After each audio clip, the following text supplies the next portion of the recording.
No Standing 8 Boxer Podcast. We discuss every organization and weight class with your host, Bronx Bomber, educated with the craft. Punch a topic hard like heavyweights, hitting the bag from the top rank to the upcoming. Washed up to the dark horse, champs, #1 contenders. Quick jab or sharp cross, we your source. Come get it. Tuning in, you can have it. Internationally known, our information is valid. See, we on a higher plane, no two episodes the same. We get better as we train, so on top we remain. Come join the conversation, it's insight you'll gain. In and outside of the rain, we do the damn thing.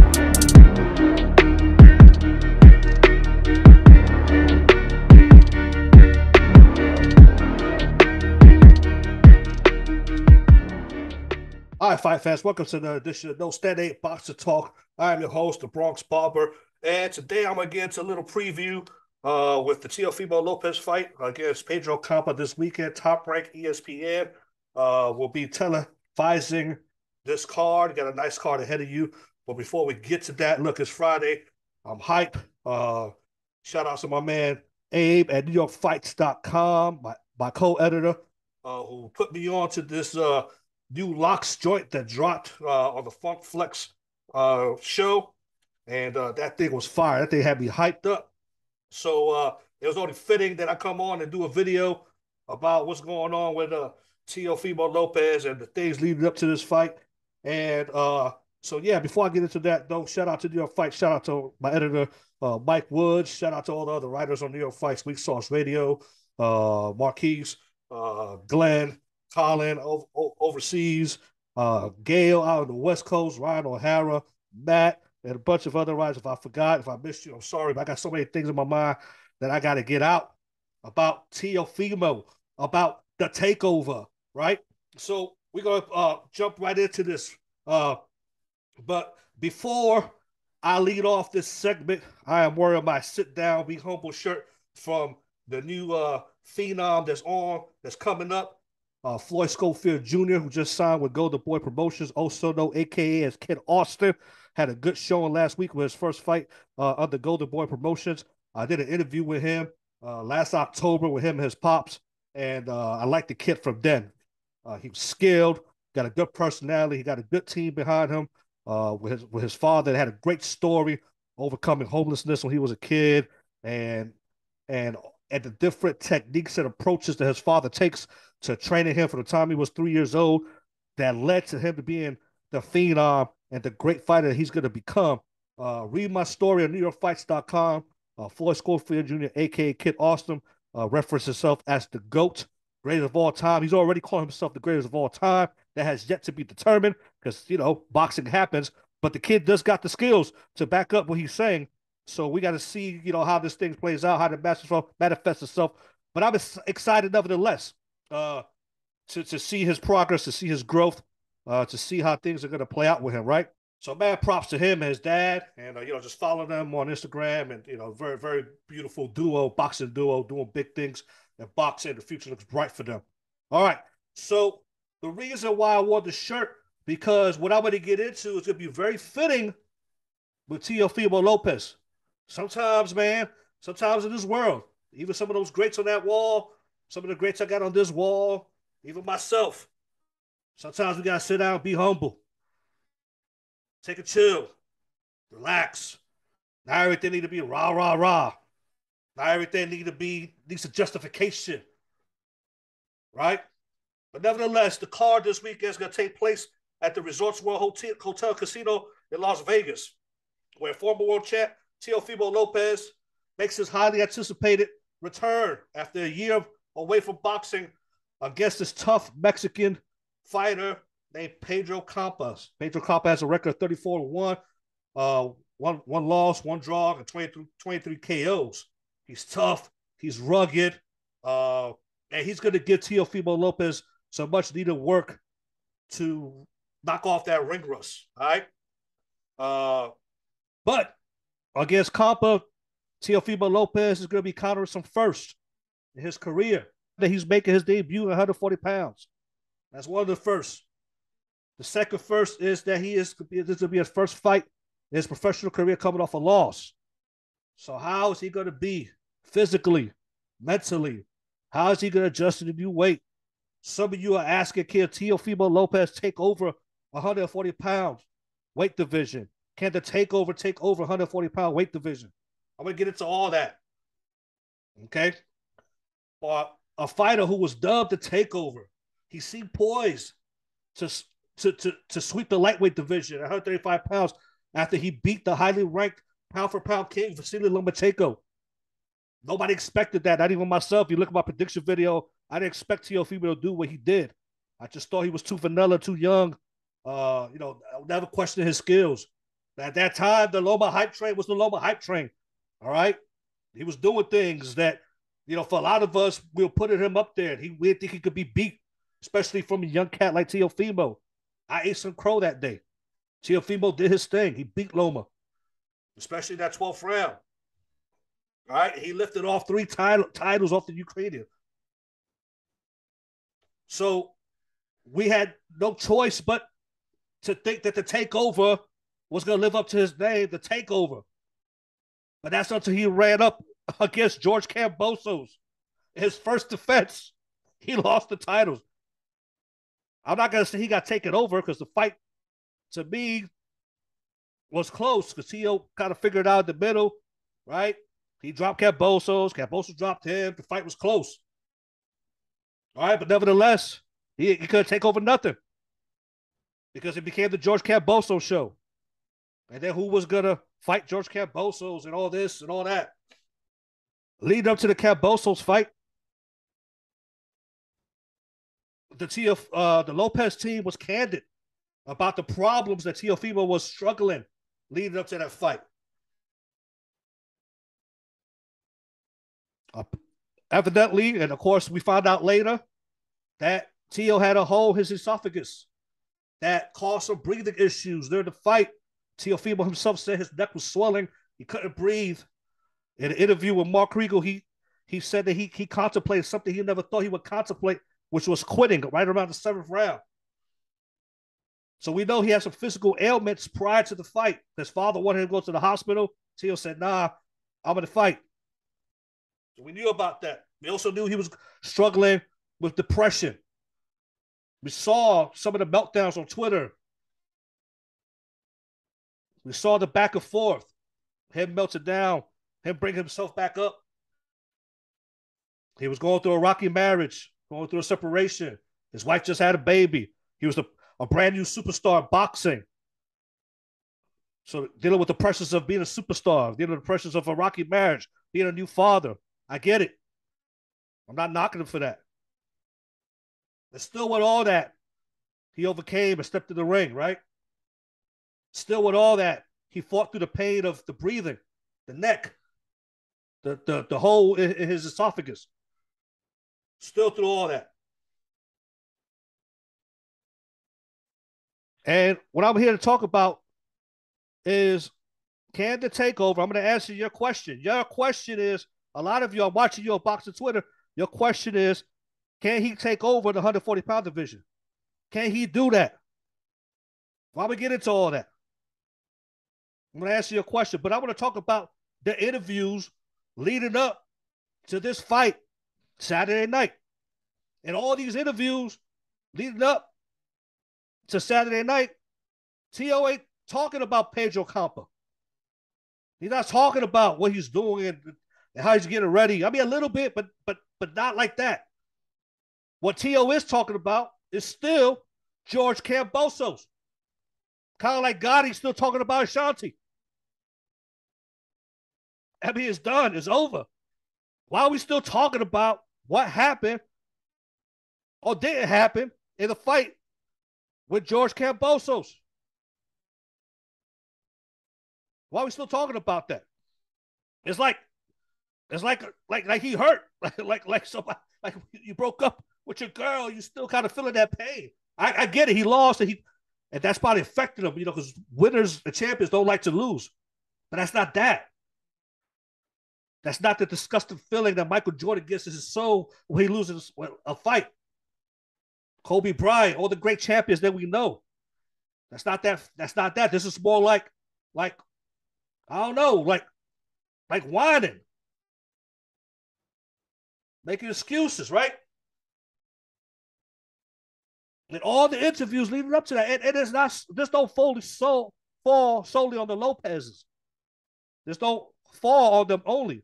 There's also the reporters in the media keep bringing it up and bringing it up and bringing this shit up and bringing this shit up. Like enough. Talk about Pedro Campa. Talk about 140. Talk about what Teo's going to do, what he's not going to do. Is his power going to carry over? It's not going to carry over. What fighters does he want to face? Who is a challenge? Those are the questions I will be asking. I mean, we already know how he feels about Josh Taylor. We already know how he feels about Ryan Garcia. But there's other people, there's other good fighters at 140. So paying a program on them guys, right?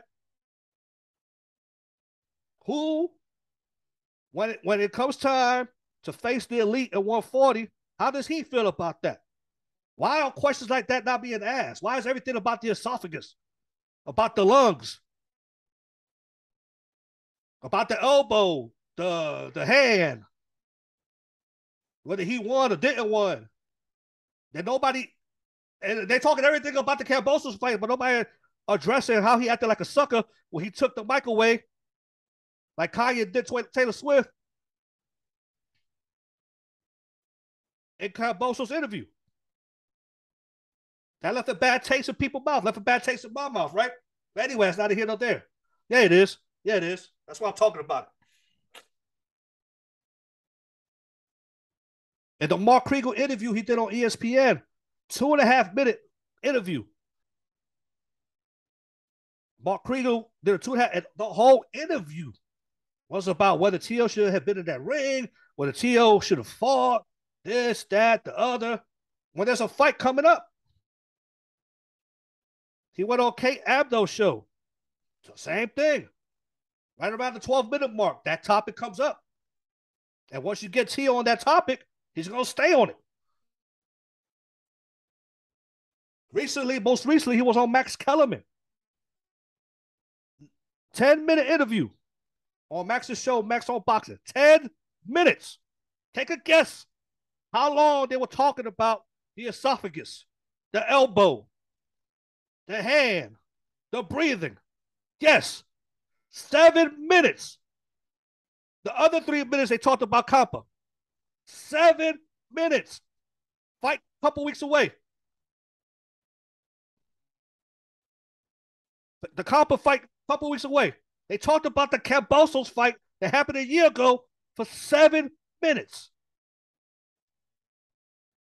And Teo, to his credit, Teo tried to dodge, get around the questions. Max kept bringing him in. But once Max sucked him in, he stayed on it, man. And then we heard it. Ooh, we heard that song. We heard it. My throat, my back, my lungs, my chest. Sounded like that Kia song back in the 90s. My back. You know it. You know it. Sounded just like that. That's what kept going in my head. Like enough. Enough with it. Max Kellerman even asked him that when he took that hit by the strongest man in the world, the Mountain, the guy that came out in Game of Thrones.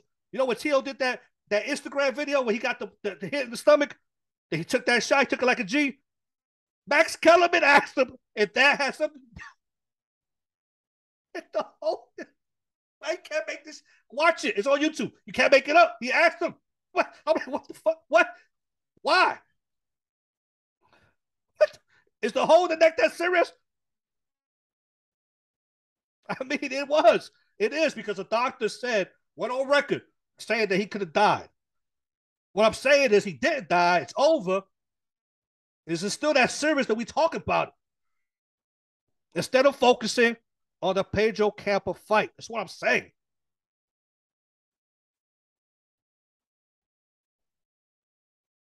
My thing is, Teo could have walked away from the George Kambosos fight looking like a warrior, looking like a gladiator, looking like a superhero.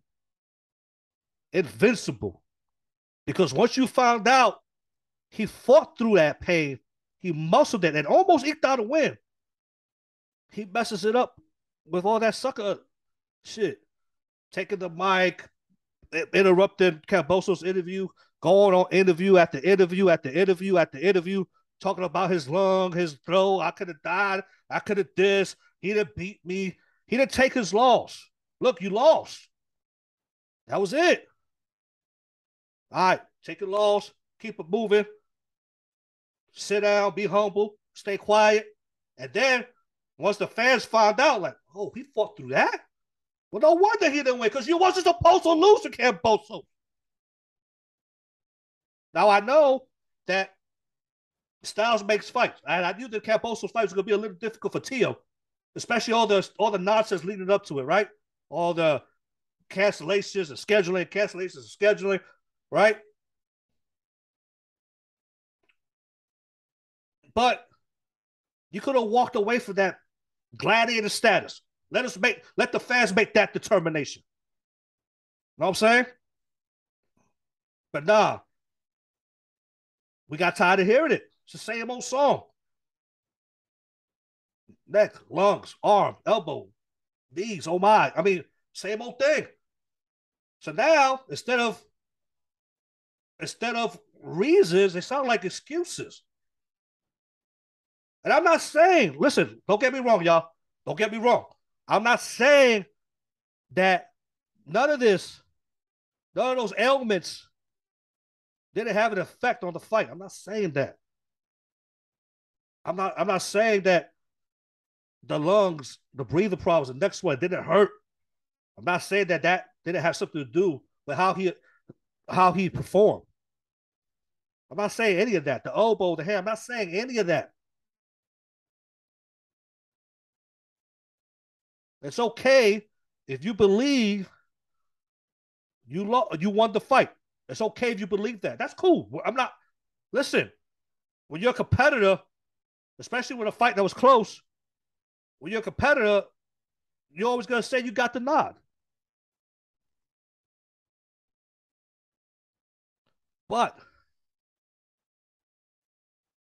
to sit here and act as if you had nothing to do, as if anything you didn't contribute to the loss is crazy. And we know better because we saw the fight. You know what I'm saying? We saw the fight. So for you to sit here and say that because of all that stuff is why you to beat Cambosos, that's crazy. As if we didn't see you try to go all out the first couple of rounds, try to live up to a promise, to your dad's promise that you were going to knock out Cambosos in the first round. You let go of all your boxing skills. You dropped them all. You went just crazy trying to knock this kid out. And the process got caught and got dropped. We didn't see you get dropped in the first round? That didn't happen?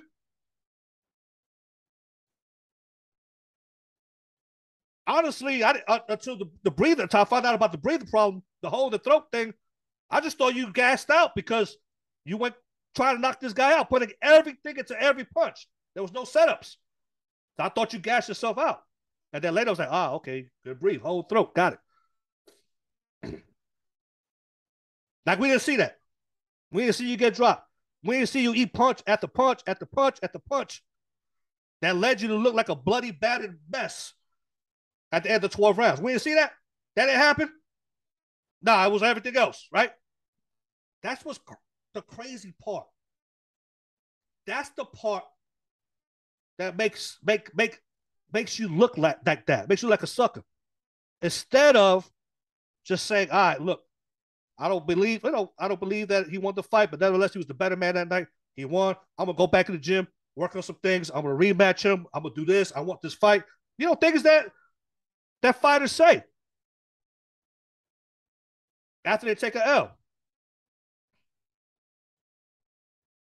That didn't happen. So, can Teofimo take over the 140-pound division? Yes. Come on now, man. Yes. We're not talking about Teo's skills. Nasty. Power. Could box. Could move. We've seen it.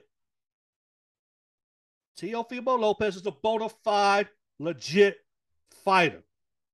140 pounds, got their hands full now that Teofimo Lopez is in the mix. But I'm not questioning his skills. Yes, from that aspect, can he dominate? But you all know that boxing is so much more than just these. It's this too. And right now, I don't see this. I see too much of this. Too many excuses, too many this, too many that. He ain't trying to dead none of it. He ain't trying to kill none of that talk. He's not trying to do any of that. He just keeps revisiting the same picture. So are you really focused on 140 or are you still living in 135? Because when you come up and start facing the who's who in 140, you got to be all there, physically and mentally and emotionally. You can't leave one part outside the ring because you're going to get ate up. So can Teofimo Lopez take over 140? That depends on two factors. First, he got to get past Pedro Campa Saturday. And no doubt in my mind, he's going to get past Pedro Campa. All right? Pedro Campa's a good fighter, but he fights in the pocket. His defense is non-existent. All right? There's no defense. He just sits there and throws punches. He throws hard, but it's non-existent. All right? And Pedro Campa got disgustingly knocked out by Carlos Jimenez with a left hook. I mean, that was it. Put him out. And Teofimo Lopez is not Carlos Jimenez. And Campos is going to know that. First round, he's going to know. All right? So I don't think this fight goes past 5, and I'm being generous. So, yes. So getting past Campos is going to be his first step at taking over the 140-pound division. The second factor, like I said, is if he could leave the Cambosos fight in the rearview mirror. If you could leave that in the past, focus on the now, focus on the future, you can sweep this division. I got no doubt. When you start going up, like I said, against the Painter, Prograis, Taylor, all these other guys at 140, you gotta have to have left that all behind, my man. Like I said, fighting through injuries at the brink of death should have left you in gladiator status. However, all this other stuff that you're doing in all these other interviews has had the opposite effect. Why so many people asking questions? Can Teofimo take over 140? It's because they don't know because of the way you acted. You would have went all these shows talking that Teo talk, doing that Teo thing. We want to be asking. But we see something. We see the slightest hesitation in your talk, in your interviews, constantly looking up, constantly looking down, focusing on the same thing like you got nothing new. And that people could see that. They could smell it. And if we could see it through our TV screens, we think the fighter going to see when he's standing right across from you in the ring. Come on now. He told Max Kellerman, when Max asked him, what does the future hold for Teofimo Lopez? He said, it's the takeover. Nothing changes from here. Come on, man. And if you honestly believe that, Teo, that nothing changes from here, that means you haven't looked in the mirror. You haven't assessed what really happened in the Cambosos fight. I mean, really assessed it. There's nothing to change? Nothing at all? You lie to your friends, I lie to mine, but it's not lie to each other, right? Max Kellerman also asked him, did he see the Cambosos fight? Ironically, of all the questions, this is the one Teo did not answer directly. This is the one Teo tap danced and danced around. Which also leads me to believe that there's a hesitation, kind of like a confidence factor in there. You know? Nevertheless, I think we're going to get a good fight this weekend. We're going to get a good Teo. As far as the fixes go, the mental, we have to see. He's going to get past the Pedro Campos. I know it. And then we're going to see moving forward. Can he take over the 140-pound division? That's if he's not taking over with self-pity. Yeah, I believe he can. I believe he's going to be a problem 140 if he's 100% Teo. If it's the Teo that fought Kami, who's the Teo that fought Vasily Lomachenko, that Teo. Yeah, he could believe. I believe it. The pundits believe it. The fans believe it. Question that lies is, does Teofimo Lopez believe it? That's the question. And we just have to wait and see. All right, Fight Fans, is all I got for this episode of the No Stand 8 Boxing Talk podcast. Be sure to follow me on Twitter at The Bronx Bomber, on Instagram at The Bronx Bomber Boxer, on my YouTube channel, No Standard 8. Read my articles on New York Fights. Read the other articles on NewYorkFights.com, where we bring you news, boxing news with a New York City swag, New York City gritty kind of style. You know what I'm saying? What Pharaoh March said, the New York City Pity Committee pity the fool that act shitty in the midst of the calm, the witty. T.O., listen to that line. No pity, no talk. No pity that. Can't come up like that in the ring. So, to the next episode, much love to my fans that follow me. Hit the subscribe, hit the like button. I'll see you next. Peace. Bronx Bomb out.